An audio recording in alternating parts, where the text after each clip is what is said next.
Amen.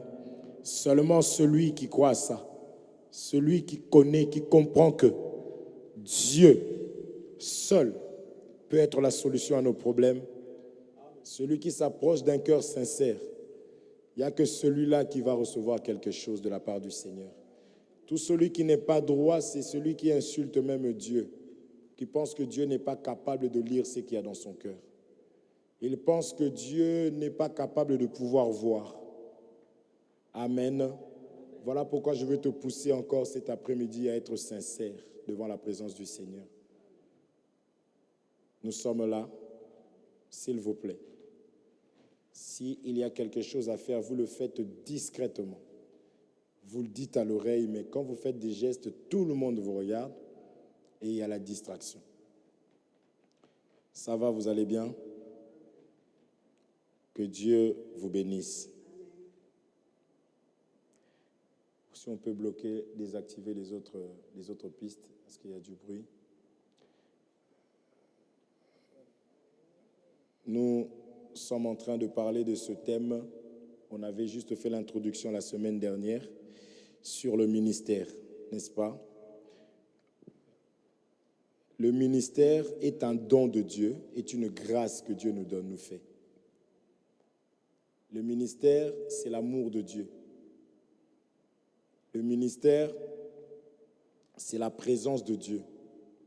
Parce que nul ne peut travailler comme Dieu travaille. Nul n'a la capacité de pouvoir faire ce que seul Dieu peut faire.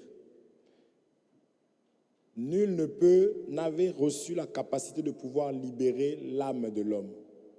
Il n'y a qu'un seul qui a reçu les capacités, c'est Dieu lui-même. C'est la raison pour laquelle, quand nous parlons de ministère, c'est quelque chose à ne pas jouer.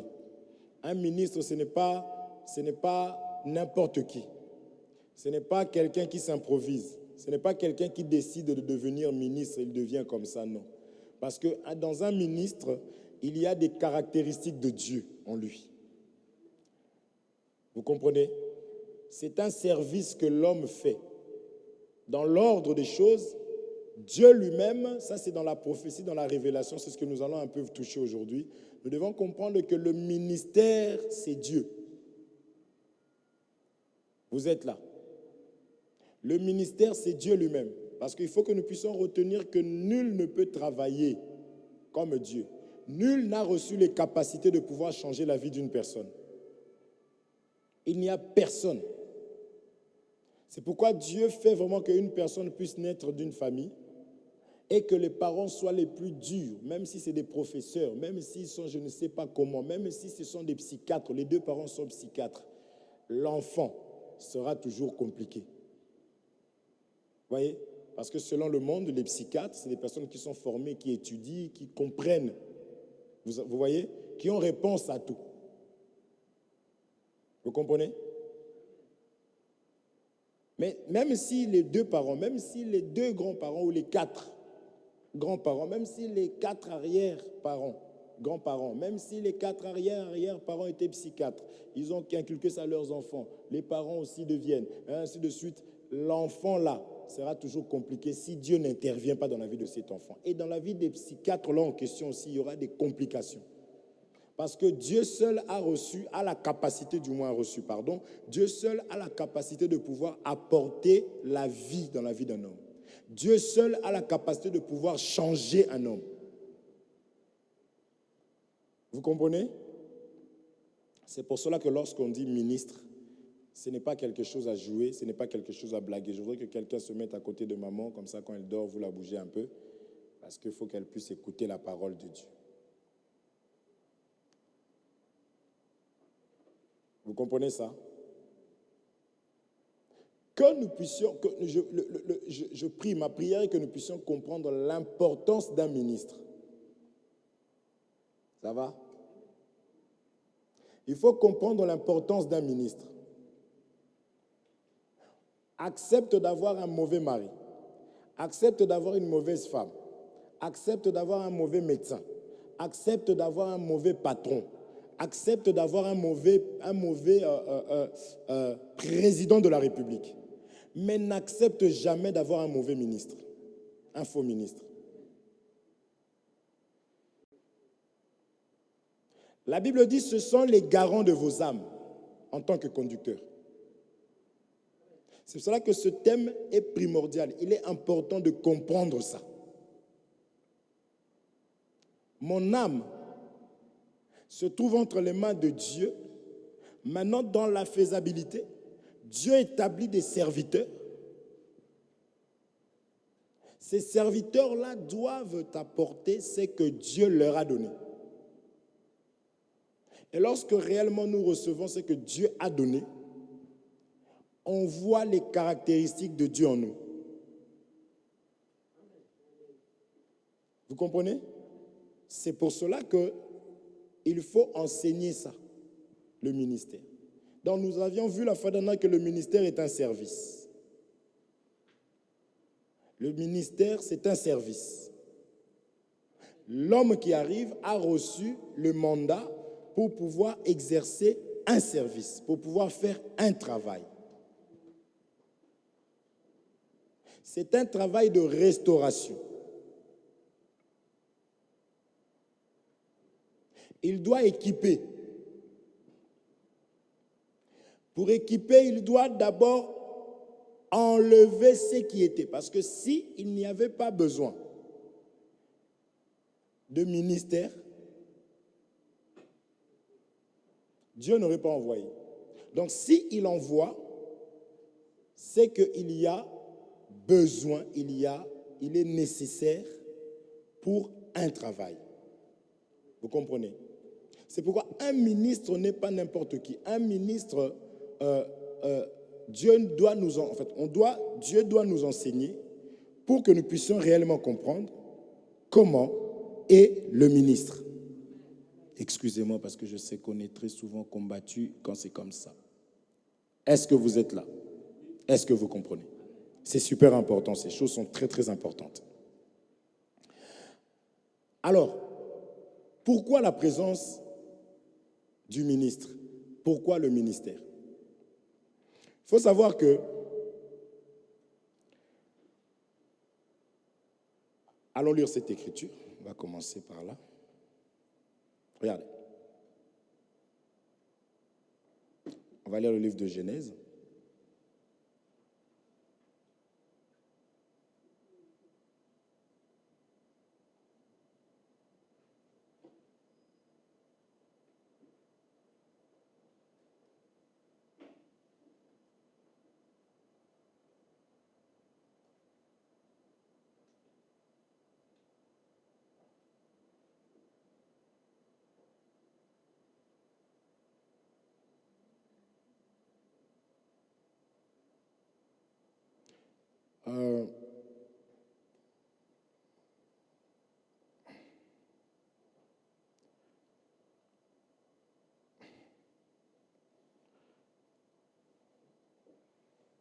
N'hésitez pas à boire de l'eau parce qu'il fait très chaud.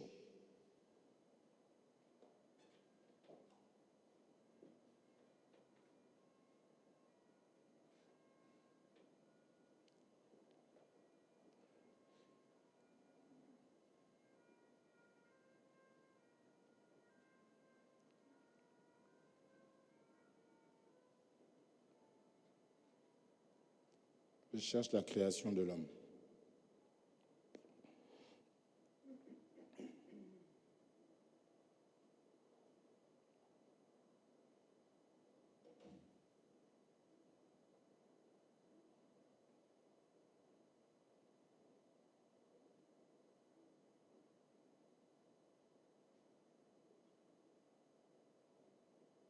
Regardez.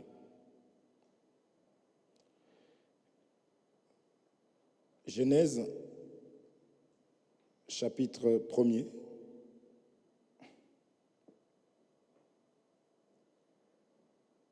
Au 26e verset, la Bible dit ceci. Puis Dieu dit, faisons l'homme à notre image, selon notre ressemblance, qu'il domine sur les poissons de la mer, sur les oiseaux du ciel, sur le bétail, ainsi de suite. Je vais juste prendre que lorsque Dieu fait l'homme, il dit à l'homme que l'homme doit dominer. Amen. L'homme doit dominer. Or, l'homme a été créé, donc le 6e jour.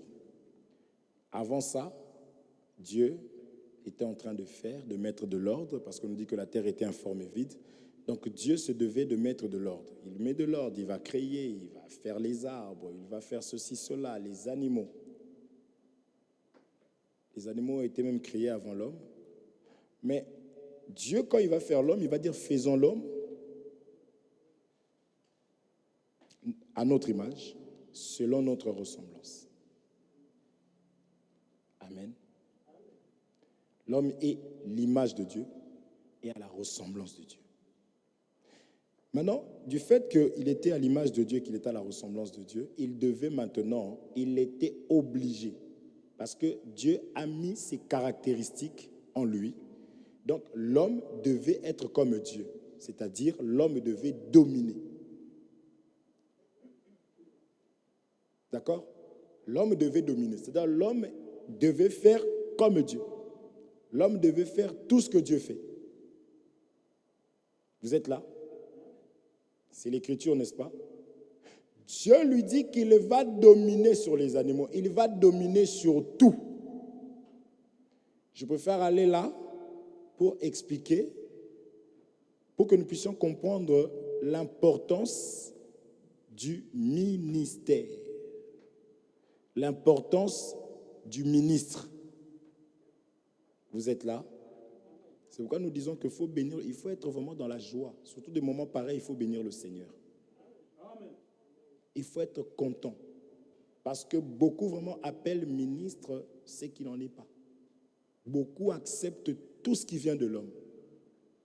Mais nous sommes heureux parce que nous avons compris que c'est Dieu qui sauve d'abord.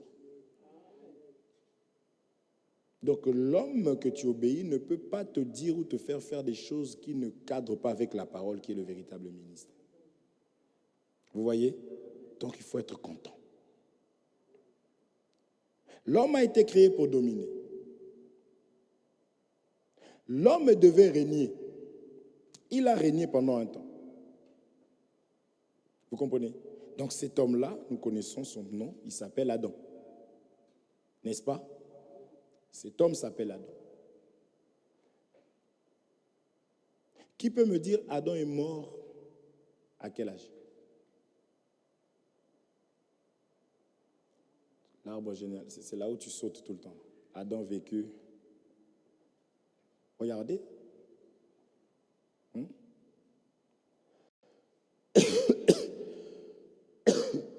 Je vous prie de m'excuser. Il y a la maman prophétesse qui dit qu'Adam est mort à 930 ans. Est-ce que tu as une écriture? Elle cherche l'écriture. C'est très important d'avoir la connaissance. Je dis maman prophétesse, je l'embête. Hein? Elle est la fille du prophète, mais pas maman prophétesse comme les gens pensent là. 930 ans. Quelle écriture?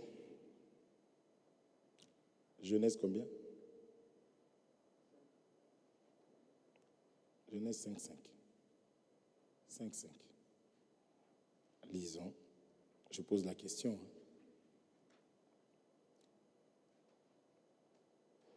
Genèse 5.5. Lisons.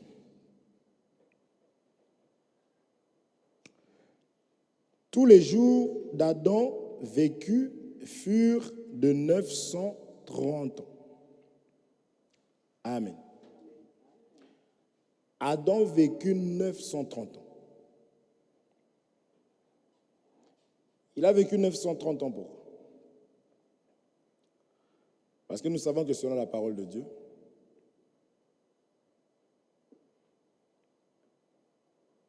mille égale à,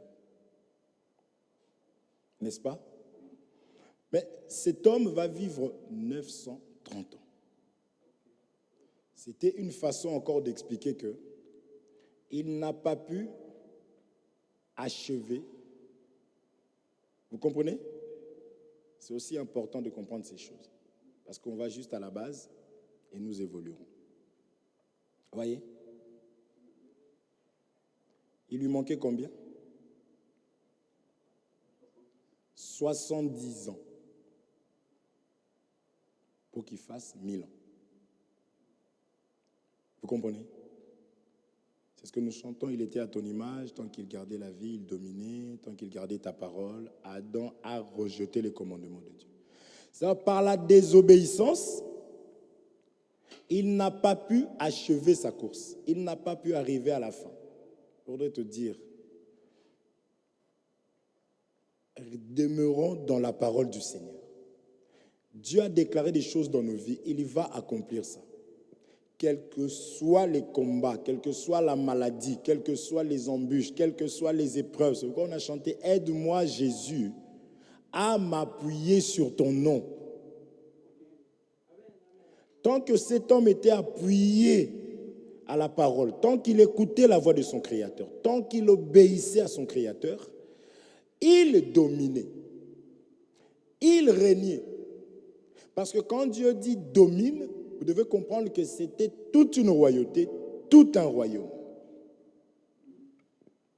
Or, conformément à la parole de Dieu, il y a comme deux, qu'on se comprend. Dieu est le seul roi, le Tout-Puissant, mais il établit, n'est-ce pas?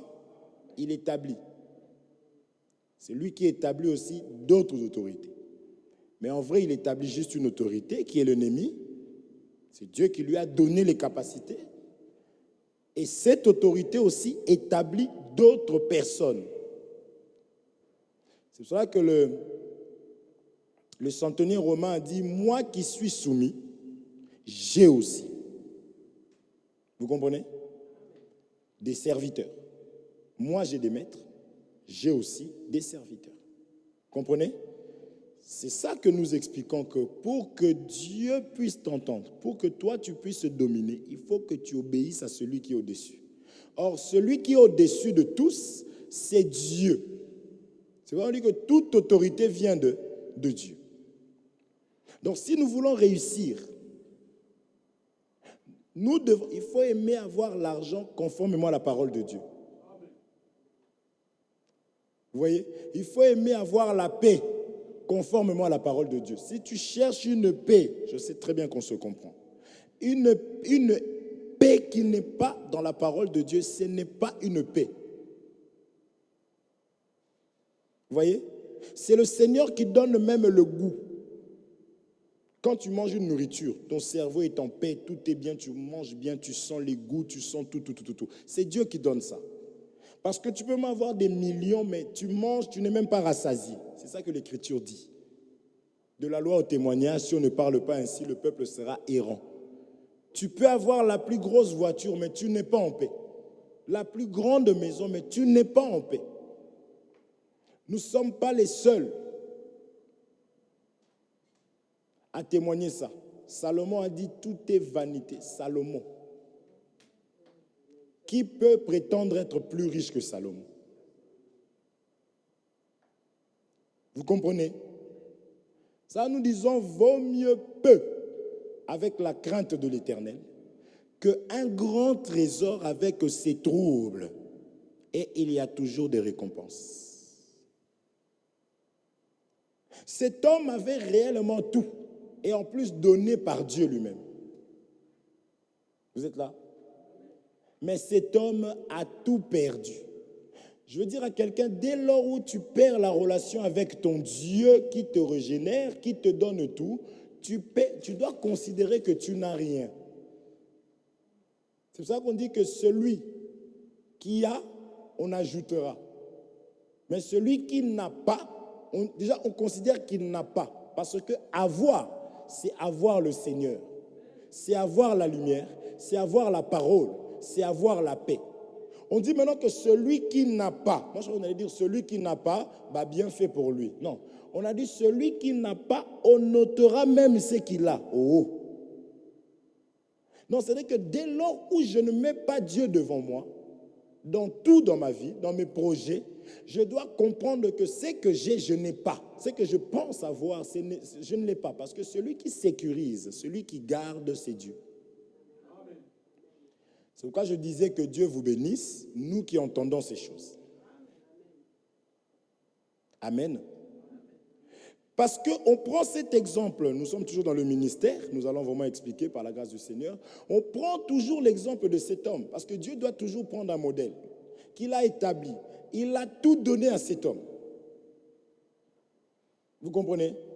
Mais cet homme va perdre ce que Dieu lui avait donné. Ainsi, il n'a pas pu arriver là où il aurait dû arriver. Il n'a pas pu garder le royaume, la royauté. Amen. Quand on parle de la royauté, quand Dieu dit domine, celui qui domine, c'est l'armée qui domine. Vous avez vu la guerre contre Russie-Ukraine, n'est-ce pas? Le problème qui se posait au départ, c'était que les Ukrainiens n'avaient pas d'armes, n'avaient pas réellement ce qu'il fallait pour se défendre, n'est-ce pas? Et avec le temps, ils se sont équipés et ça devient un peu compliqué les choses, n'est-ce pas?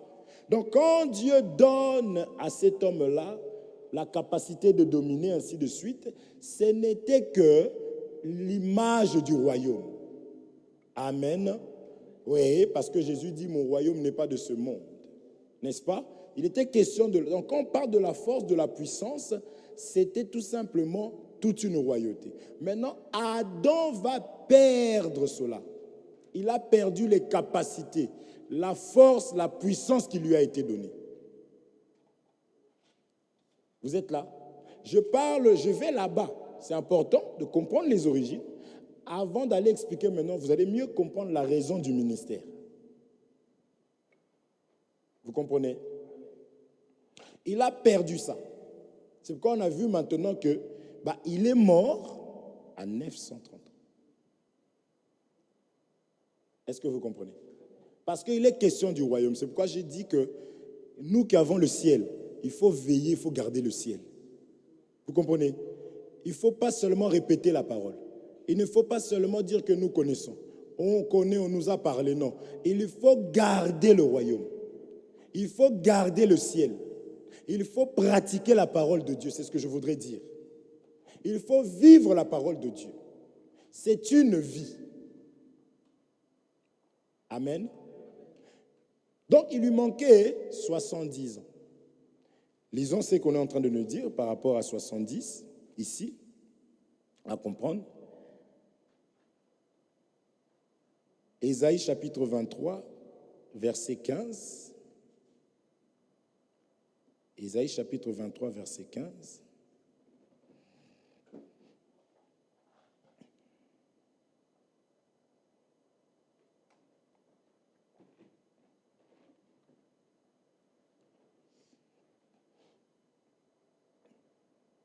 Vous êtes là?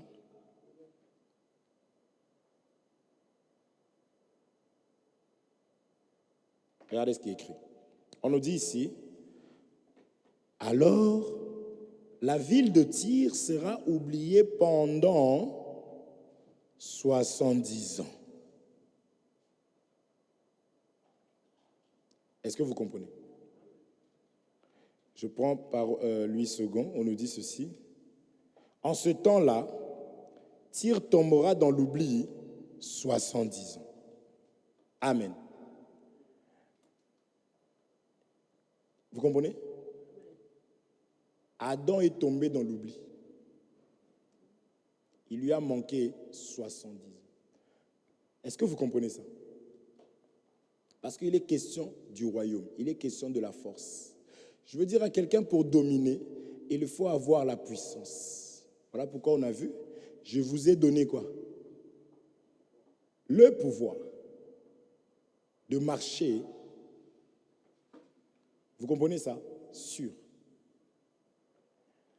Je ne veux pas raisonner, mais je fais comprendre seulement que c'est avec le royaume en nous que nous allons régner et dominer, ainsi de suite. Mais Adam avait perdu ça. Il a perdu. On a déjà expliqué, non? Quand l'ennemi vient, il commence à proposer quelque chose. La femme va donner, la femme va céder. C'est pourquoi nous disons que quelqu'un qui est combattu doit être dans la joie. Si on ne te combat pas, c'est que tu n'as rien. On ne peut pas envier quelqu'un qui n'a rien. Vous voyez? On ne peut pas envier quelqu'un qui n'a rien. Non, arrête, accepte vraiment qu'on commence à parler de toi, mais celui-là, il se prend pour qui? Celle-là, vraiment. Je n'aime pas trop celui-là, là. Il faut bénir le Seigneur. Surtout quand tu sais que tu n'as rien fait, il faut bénir le Seigneur. L'ennemi pouvait aller là où il pouvait, mais il est venu seulement là où il y avait quelque chose à prendre. Parce que lui, il avait besoin d'avoir l'autorité. Il avait besoin d'avoir la puissance. Il avait besoin de récupérer ce que Adam avait réellement. Vous comprenez? Mais il va passer par la partie la plus faible. Il va passer par la partie la plus faible pour atteindre l'homme. C'est quoi la partie la plus faible? C'est la femme. Quelle est cette femme-là? C'est la chair. Vous comprenez? Là où il y a des désirs, là où il y a des envies. Est-ce que nous sommes là? Parce que lorsqu'un enfant de Dieu a une relation avec le Seigneur, cet enfant de Dieu-là va dominer. Parce que la Bible dit qu'il faut dominer. Il faut traiter la femme durement. La femme ici, la chair. Je dis que je vais marcher dans la révélation et dans la prophétie. J'ai dit ça, on est d'accord? Donc ici, je prends Ève comme étant la chair de Adam. Vous êtes là, suivez. Une personne s'en occupe. Suivez. C'est aussi ça, aussi la chair. Vous comprenez? Les enfants, c'est aussi l'image de la faiblesse. C'est pourquoi il faut faire attention dans les rapports avec les enfants, comme la femme. Amen. Il est passé par la femme pour récupérer. Et pour récupérer, vous savez comment ça doit se faire? Regardez. Lisons. Lisons cette écriture de Matthieu. Matthieu chapitre 4. Regardez. Je lis au nom de Jésus-Christ. Matthieu chapitre 4 à partir du premier verset. Alors Jésus fut emmené par l'Esprit dans le désert pour être tenté par le diable. Après avoir jeûné, Jésus fut emmené par l'Esprit. Vous comprenez? Vous suivez? Ça va? Est-ce que vous comprenez? Il fut emmené par l'Esprit pour être tenté. C'est ici que j'explique. Je veux juste expliquer ça rapidement. Je dois veiller sur mes pensées. Vous êtes là? Il faut veiller sur ma tête. Le combat, c'est ici. Quand quelque chose arrive à se manifester, quelque chose arrive à sortir de la bouche de quelqu'un, c'est démoniaque, c'est des esprits. Ça se passe au niveau de la personne, à l'intérieur. C'est pourquoi maintenant, un enfant de Dieu qui comprend ces choses doit veiller. Parce que ça sera plus fort que toi. Parce que tu peux être vraiment insensé. Et pourtant, on sait que tu souffres dans ton cœur. Mais parce que tu ne veilles pas.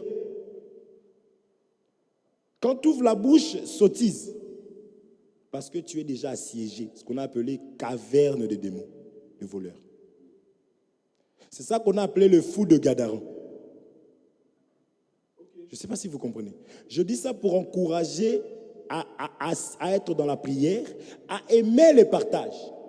Ne passe pas ta journée dans des futilités. On dit Jésus revient bientôt. Jésus revient bientôt. On n'a pas le temps d'être dans des distractions, des choses inutiles. Pendant que les gens cherchent la vraie foi, cherchent la parole, cherchent le Seigneur, cherchent à comprendre encore davantage les choses de Dieu, mais d'autres cherchent encore davantage à créer des troubles, cherchent encore davantage l'argent, cherchent davantage, il faut que j'achète une maison en France, il faut que c'est pas mauvais, mais il faut d'abord te rassurer que tu as déjà celui qui va garder toutes ces choses-là.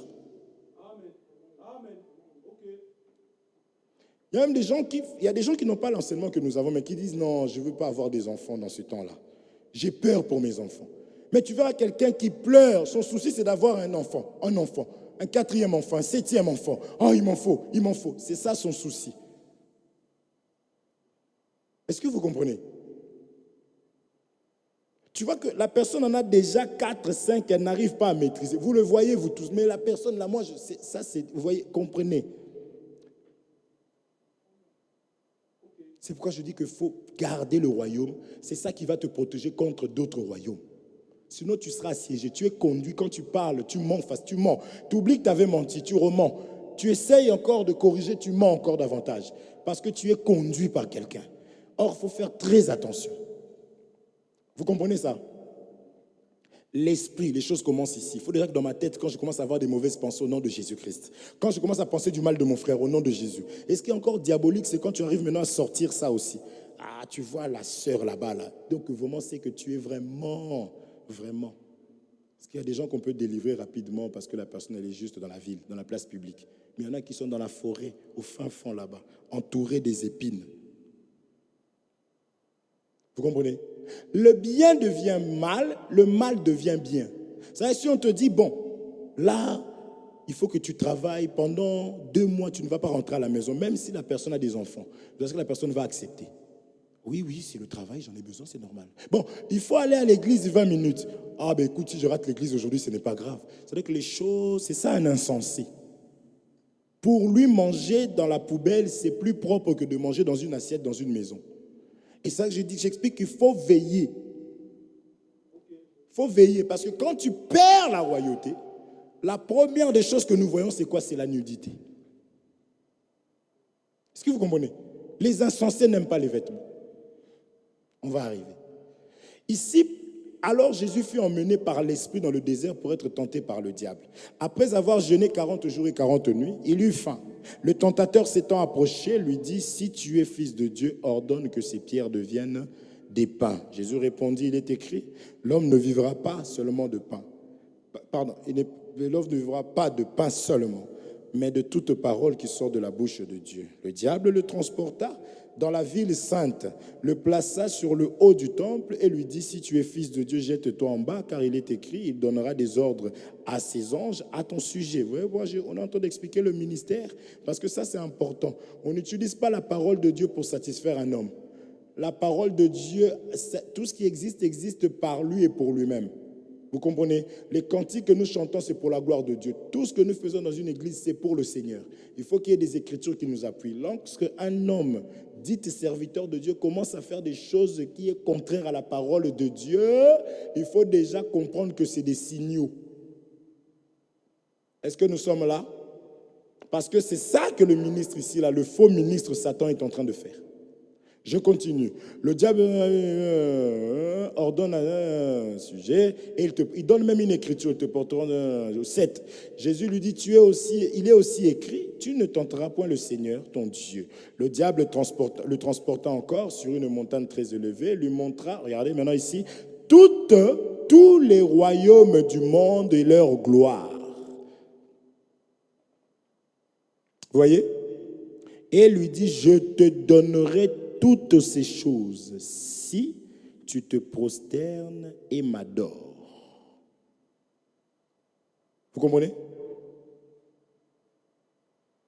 Il lui a montré ce qui lui a été donné, c'est quelque chose que Adam avait perdu. Ce qui se fait ici avait déjà été avec Adam, mais Adam, lui, il avait cédé. Mais la condition, c'était de se prosterner. Écouter un faux enseignement,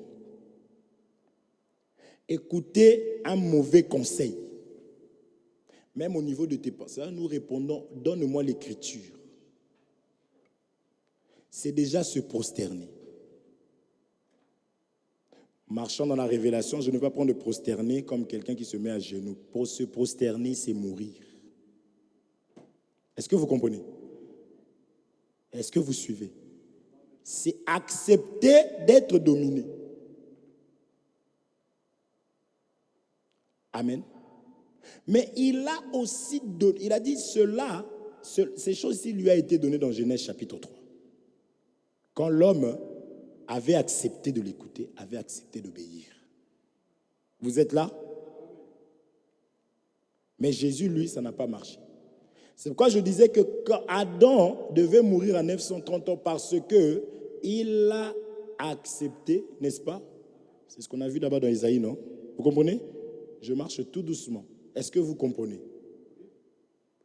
Je veux que tout le monde puisse comprendre par la grâce de Dieu. Vous êtes là? Ça va?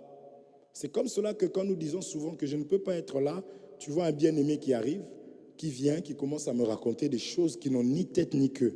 Je ne dois pas aimer ça, mes frères. Jésus revient bientôt.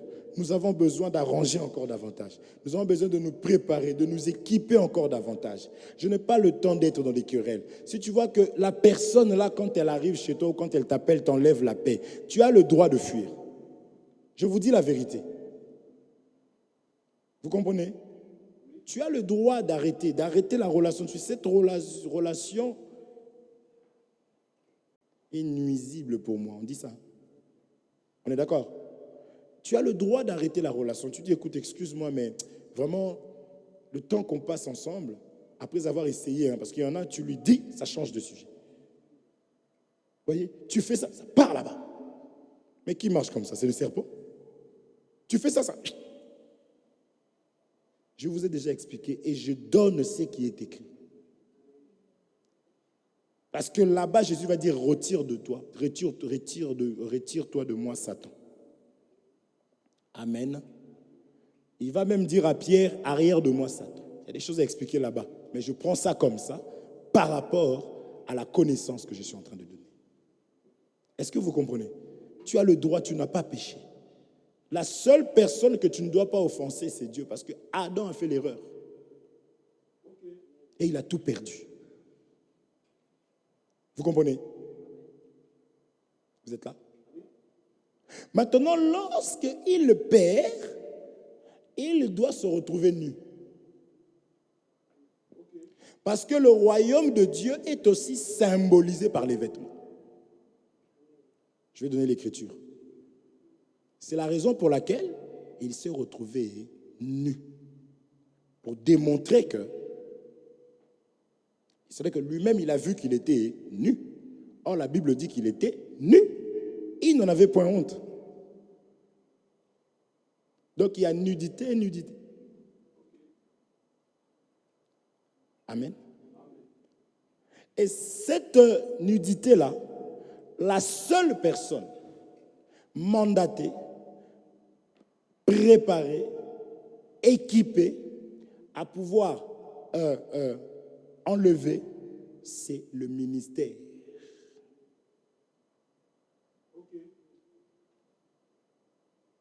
Le ministère donne des vêtements. On arrivera. Vous comprenez, non? Regardez, tu comprends? Donc, il s'est retrouvé nu. Pour dire que 430 ans, nudité, manque de royaume. C'est pourquoi lorsqu'il arrive, le ministre par excellence, le royaume des cieux est semblable à vêtements. Vous comprenez? On parle de noces. On donne des vêtements comme invitation. Ça, c'est les paraboles que vous connaissez. Il fallait porter des vêtements pour pouvoir rentrer. Donc, ce que nous donnons là, c'est des vêtements pour rentrer ce jour-là, pour notre souper. Parce qu'on soupe le soir. Est-ce que vous comprenez? Si tu ne portes pas ces vêtements-là, fais semblant, marche dans l'hypocrisie comme tu veux. À la fin, tu vas pleurer tout seul. Bouge.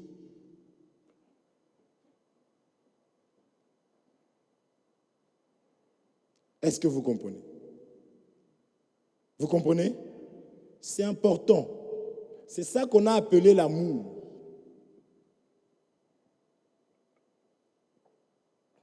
C'est ça qu'on appelle l'amour.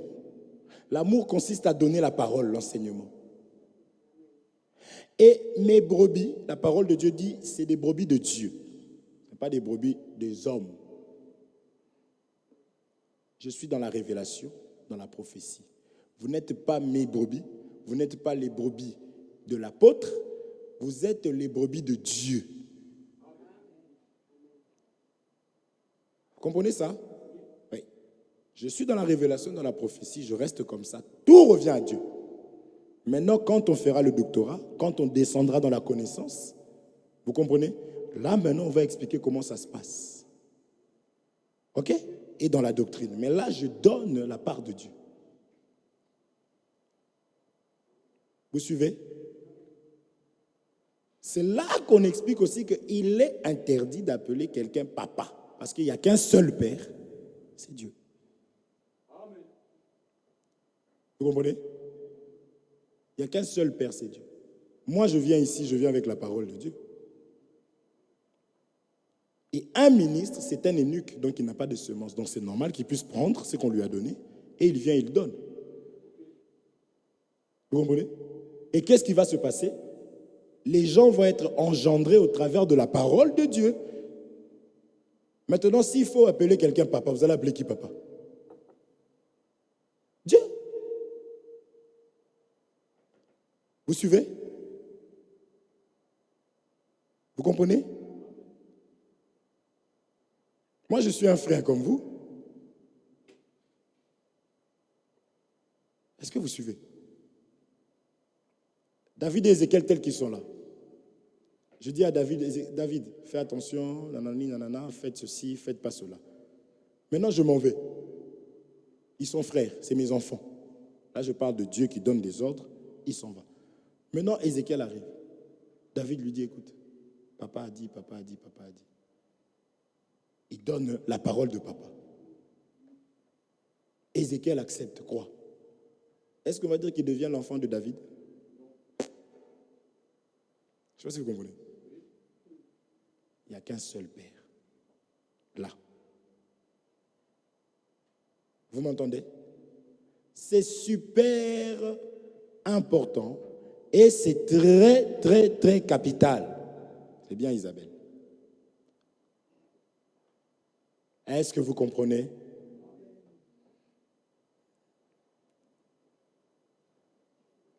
Est-ce que vous m'entendez?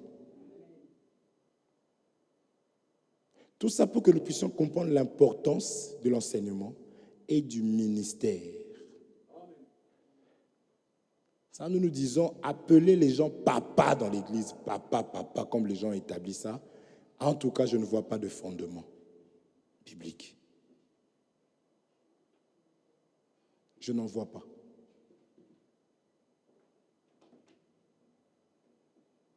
La même personne qui veut qu'on l'appelle papa, et ce qui est encore pire, c'est maman. Ce qui est très grave. Maman. Vous voyez? Maman. Je veux qu'on m'appelle papa. Mon fils, il a 12 ans. Lui, quand il parle de Paul, dans la Bible, il dit, Paul a dit, oui, c'est Paul qui a dit. Et là, je trouve ça normal. Ah, vraiment, tu as la connaissance, mon fils. Mais il a appelé Paul, il faut qu'il appelle papa Paul.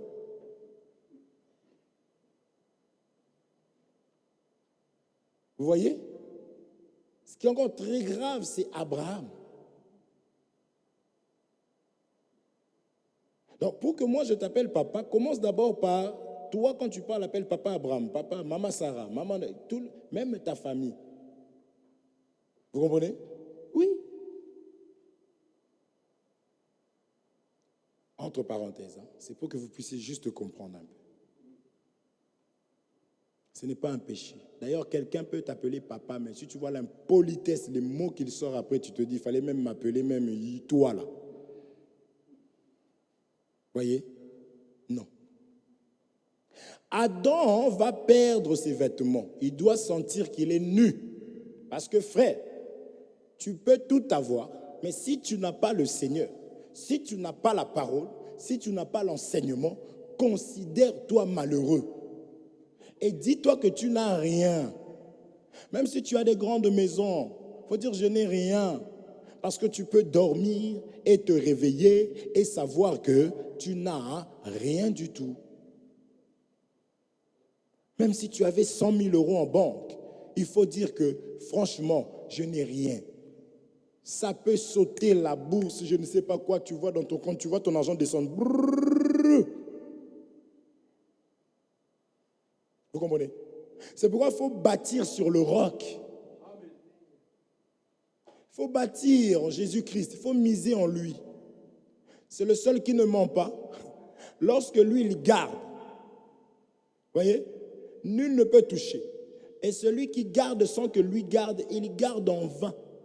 Même quand tu veilles, Si Dieu ne veille pas, toi tu veilles en vain. En vain. Vous comprenez? Ça va? C'est important de comprendre ces choses, mes frères, pour que même dans ce temps, malgré la crise, malgré les hauts et les bas, que nous puissions rester là où le Seigneur nous a laissés, ancrés, bâtis sur le roc. Et le ministre ne viendra pas pour t'encourager dans ton péché. Ce n'est pas le ministre envoyé de Dieu, on va y arriver. Il n'est pas là pour te fortifier dans le mal.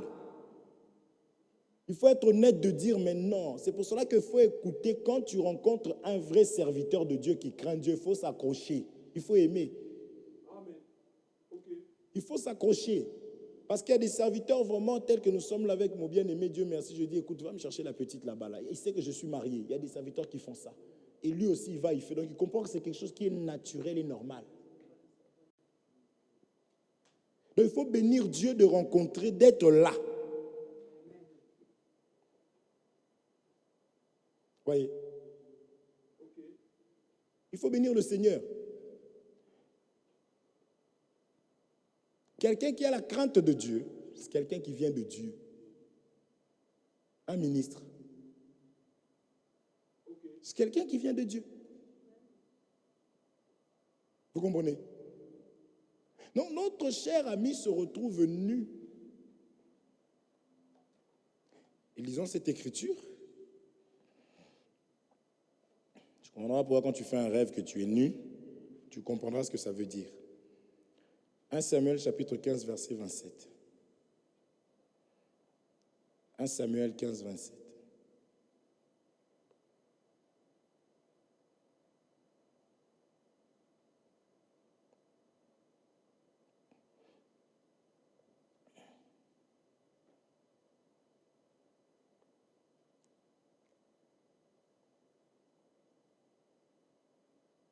Alors,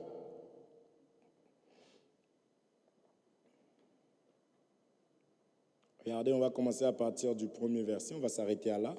Nous irons petit à petit au 13. D'accord? Oh Seigneur.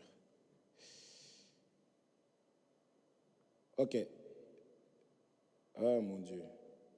Je commence à partir du premier. Dans 1 Samuel chapitre 15, à partir du premier verset. Et on va s'arrêter à là, on va prier. Je lis au nom de Jésus-Christ. 1 Samuel chapitre 15 à partir du premier verset. Donc je vais aller jusqu'à... Et c'est long, hein? Jusqu'au 27e verset. Bon, tu n'as peut-être jamais lu ça, ça te permet de connaître. Hein? Je lis au nom de Jésus-Christ. Samuel dit à Saül, « C'est moi que l'Éternel a envoyé pour t'oindre roi sur son peuple, sur Israël. Écoute donc ce que dit l'Éternel. » Donc Dieu envoie le prophète pour oindre Saül ministre. D'accord? On retouchera toutes ces choses, on ramassera ça hein, quand on va avancer. D'accord? Donc c'est Dieu qui a envoyé son serviteur pour oindre Saül. Donc ici, ce serviteur ici, je veux que tu le prennes aussi comme étant Adam. Saül joue aussi le rôle de Adam. D'accord? Même les David, tout ça, mais tout dépend comment on prend ça à quel moment. OK? Donc, Adam, c'est Dieu qui l'avait établi là où. Faisons l'homme à notre image, selon notre ressemblance. D'accord? C'est Adam ici, mais au nom de Saül. Donc, dans la révélation, comme je vous ai dit, on prend ça comme étant aussi Adam. OK? Ainsi parle l'Éternel des armées. Je me souviens de ce qu'Amalek fit à Israël lorsqu'il lui ferma le chemin à sa sortie d'Égypte. Va maintenant, frappe Amalek et dévouer par interdit tout ce qui lui appartient. Tu ne l'épargneras point et tu feras mourir hommes et femmes, enfants et nourrissons, bœufs et brebis, chameaux et ânesses. 4. Saül convoqua le peuple et en fit le revue à Télaïm. Il y avait 200 000 hommes de pied et 10 000 hommes de Juda. 5. Saül marcha jusqu'à la ville d'Amalek et mit une embuscade dans la vallée. Il dit aux Kéniens, « Allez, retirez-vous, sortez du milieu d'Amalek, afin que je ne vous fasse pas périr avec lui. Car vous avez eu de la bonté pour tous les enfants d'Israël lorsqu'ils montèrent d'Égypte. » Et les Kéniens se retirèrent du milieu d'Amalek. Saül bâtit Amalek depuis Havila jusqu'à Shur, qui est en face de l'Égypte. Il prit vivant Agag, roi d'Amalek, et il dévoua par interdit tout le peuple en le passant au fil de l'épée. 9. Mais Saül et le peuple épargnèrent Agag. Or, Dieu avait demandé à ce que Agag soit aussi, vous comprenez?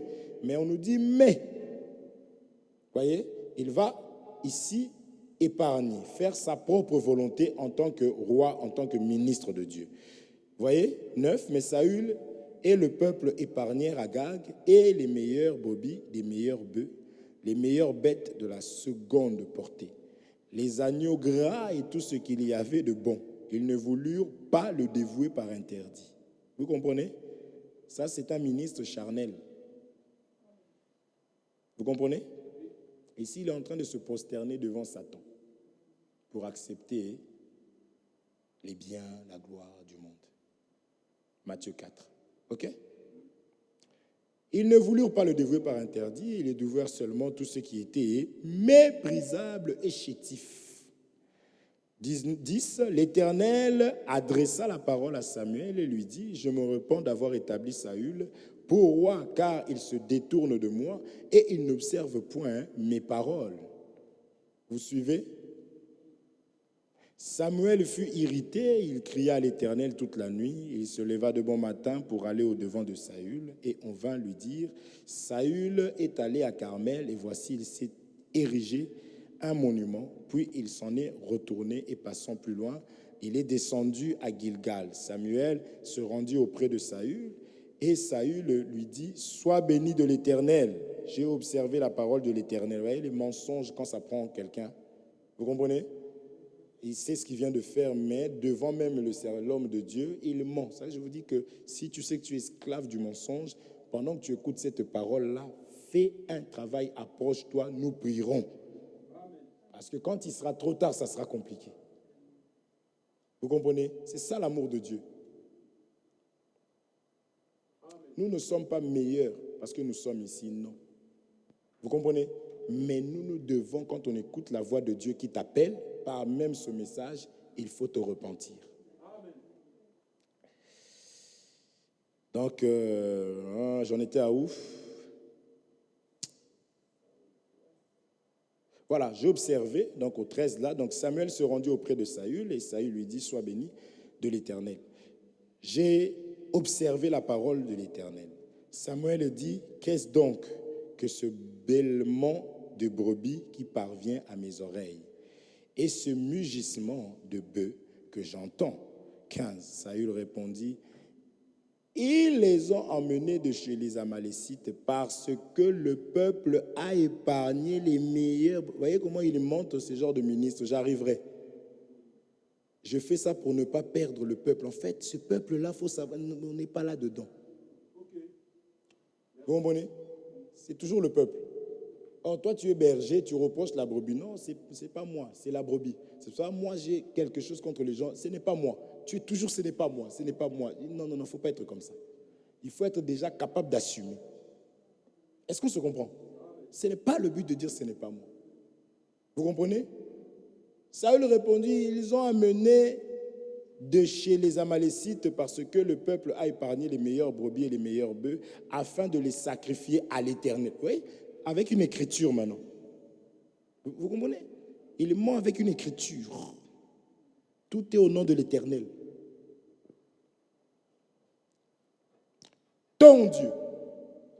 Alors qu'il avait déjà changé de Dieu. Et le reste, nous l'avons dévoué par interdit. Samuel dit à Saül, arrête, je te déclarerai ce que l'Éternel m'a dit cette nuit.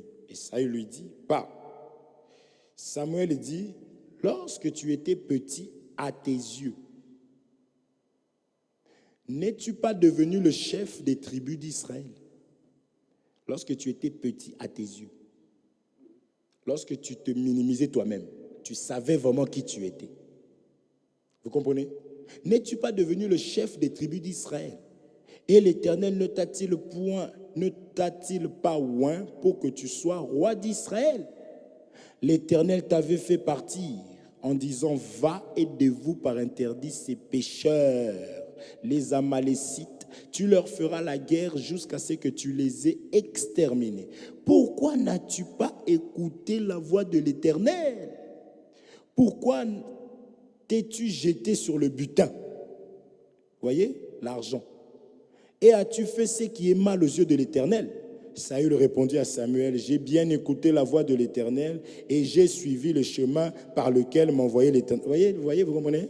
Pendant que David disait un seul mot, David dit j'ai péché contre l'Éternel, mais lui il négocie. Il s'enfonce. Et ici, s'il vous plaît, c'est un ministre. C'est pourquoi je dis l'enseignement, c'est le ministère. Vous comprenez? Il ment. Ce qui était sera, Dieu ramène ce qui est passé. Il dit, oh Seigneur,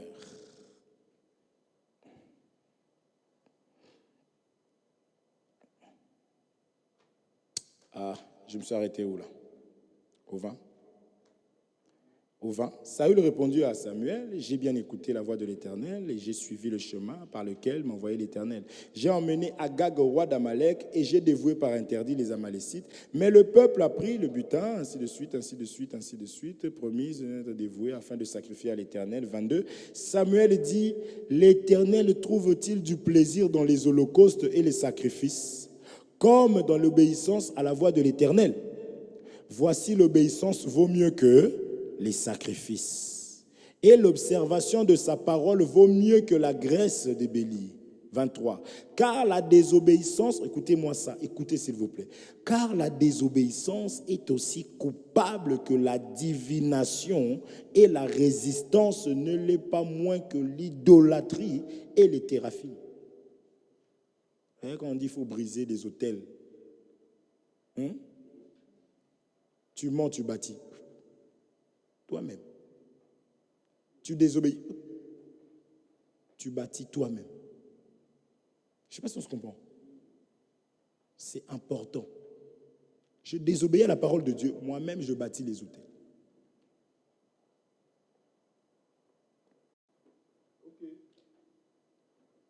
Puisque tu as rejeté la parole de l'Éternel, il te rejette aussi comme roi. Alors Saül dit à Samuel, j'ai péché car il a entendu qu'on va lui enlever ce qui faisait la gloire, l'honneur. Il fait une fausse et vieille repentance, menteur. Il y a des personnes comme ça que quand tu l'attrapes avec une femme, là il se repent. Mais il comptait bien finir son travail et reprendre d'autres, continuer. Est-ce que vous comprenez? C'est pas quand on t'a attrapé que maintenant tu fais semblant de pleurer et puis nous, non. On prendra compte du fait que c'est parce qu'on t'avait attrapé. Un véritable enfant de Dieu, c'est quand il s'approche tout seul. Dieu, il croit que Dieu existe et Dieu l'a vu. Et il s'approche, il se repent. Il y a des gens, quand tu l'attrapes, ils commencent à pleurer. Il est triste. Le lendemain, il t'appelle, là, je me rends compte. On comprend que tu ne t'es pas encore repenti. Amen. C'est pourquoi quand tu as ce cœur-là à reconnaître que tu as mal agi toi-même, tu es un enfant de Dieu, persévère, lève-toi, continue à marcher.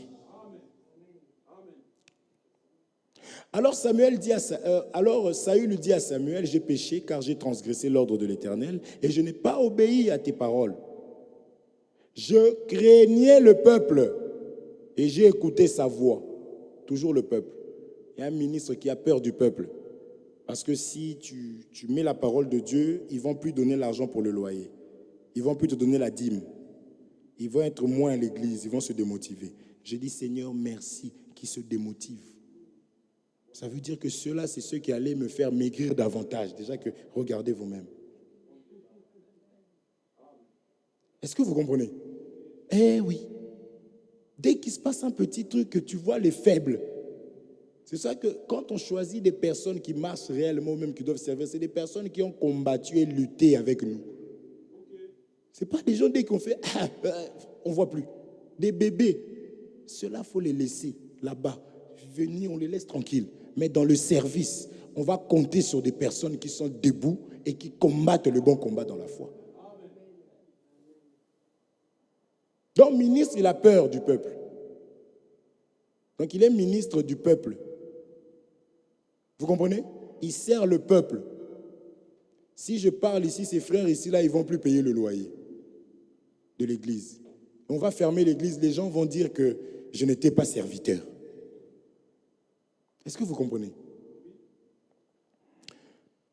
Je n'ai pas obéi à tes paroles, je craignais le peuple et j'ai écouté sa voix. Maintenant, je te prie, pardonne mon péché, reviens avec moi. Vous voyez, il savait néanmoins l'importance du ministre.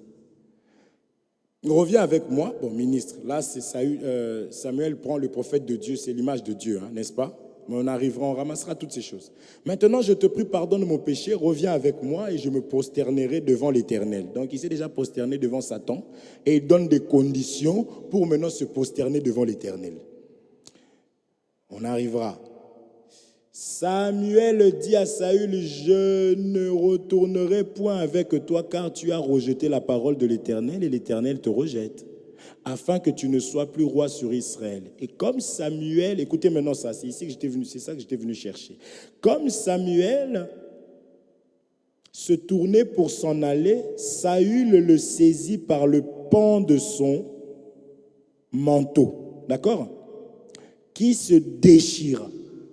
Samuel lui dit, l'Éternel déchire aujourd'hui de dessus toi la royauté d'Israël et il la donne à un autre qui est meilleur que toi. Amen. Le vêtement symbolise le royaume, la royauté. Amen. Après, il y a d'autres témoins, ça se fait aussi avec Salomon. D'accord? Le prophète va prendre les vêtements, il va déchirer, il va donner quelques tribus ici, il va donner ici, il va dire voilà, je te laisse ça. Vous comprenez? Donc ici, c'est pourquoi quand Adam a péché, Adam doit se retrouver nu. Donc quand nous péchons, nous n'avons plus de vêtements de noces qui nous permettent d'accéder au ciel. Amen. Donc voilà ce qui s'était un peu passé. On continuera par la grâce du Seigneur et on expliquera ça comme étant aussi la puissance. Dans le royaume, c'est une puissance, c'est une autorité. Amen. Donc ça, c'est juste nous qui sommes aimés de Dieu, nous qui comprenons ces choses-là, gardons le royaume. Parce que le roi veille, ou les gardes, l'armée de l'Éternel veille, il travaille pour le royaume. Mais quand tu n'es pas citoyen du royaume, ils ne peuvent pas faire quoi que ce soit pour toi. Amen. C'est pourquoi on dit, celui qui croira sera baptisé, sera sauvé. Mais avant d'y aller, sur cette terre ici, il y a des personnes qui vont te combattre à cause du nom que tu as accepté. Maintenant, nous n'avons pas la force de lutter. Celui qui lutte, c'est l'Éternel, le Dieu des armées, qui combat pour nous. Amen. Donc, par le mensonge, moi-même, je bâtis des autels. Par la désobéissance. Toutes ces choses-là, c'est ça qu'il faut, parce qu'il y a des gens qui passent vraiment des mois et des mois à détruire des hôtels. Dès qu'ils terminent de détruire les hôtels à l'église, ils sortent, ils vont mentir, ils vont critiquer. Donc ils bâtissent 100 000 et ils reviennent. Même quand tu détruis là, Satan rigole. Vous comprenez? Dieu veut l'obéissance à sa parole. Amen. Nous voulons prier par la grâce de Dieu parce qu'il nous a fait encore cette grâce-là d'écouter cette parole. Je vais encore là où tu es, là où tu as été interpellé. Tu vas parler à ton Dieu, tu vas te repentir et reconnaître tout simplement que tu as été séduit. Tu as été séduit et tu as sorti des choses, tu as caché, tu as menti, tu as déclaré des choses. Mais parce que tu es son enfant, il t'a envoyé la parole et il dit, mes brebis entendront ma voix. Tu vas dire, Père, je reconnais mes faiblesses, je reconnais mes erreurs, je reconnais que je ne suis pas digne, mais je demande ta miséricorde et ta grâce. Prions dans le nom de Jésus-Christ. Éternel, mon Dieu, mon roi, Seigneur, mon Dieu, je viens encore au devant de toi, Père, demander ta miséricorde, ô Père Saint, dans